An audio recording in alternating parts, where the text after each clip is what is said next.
Mai ke enggak? Ya, pesanan. Bagi rabu kaki ayam tu. Ya, rabu kaki ayam. Okey. Celok lu Celok. Okey. Okey. Ada sayur mana ni? Ini sayur gobi putih dengan carrot. Okey. Celok juga Okey, celok juga. Okey, kita letakkan kacang. Okey. Madu, bawang putih, rusuk, bunga kantan dengan dua limau lah nak bagi ni bau dia. Kencah dia. Okey. Okey, minyak bawang putih.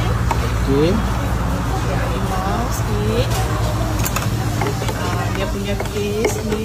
Ni paste apa ni? Tom yum. Okey.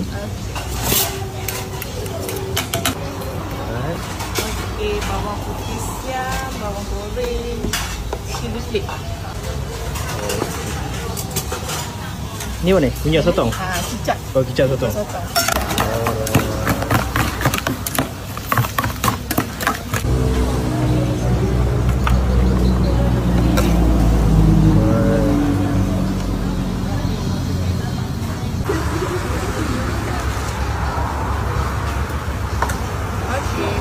Okey, macam ni harga berapa? Harga RM8 saja. RM8 je no. Selamat. Okey kak, bagi wifi sedap pula. Okey, boleh. Satu Betul. Ya.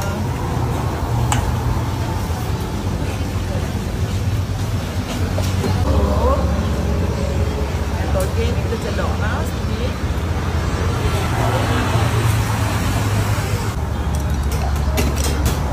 Kita masuk isi ayam. Si ayam ah.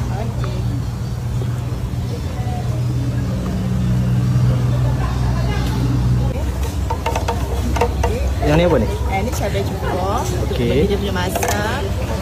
Minyak bawang. Okey. Ini gula. Baik. Kacang. Lobak masin. Ini bawang putih. Bawang putih ya? Bawang goreng. Okey. Lepas tu cili flake. Okey. Kicap sotong. Sotong.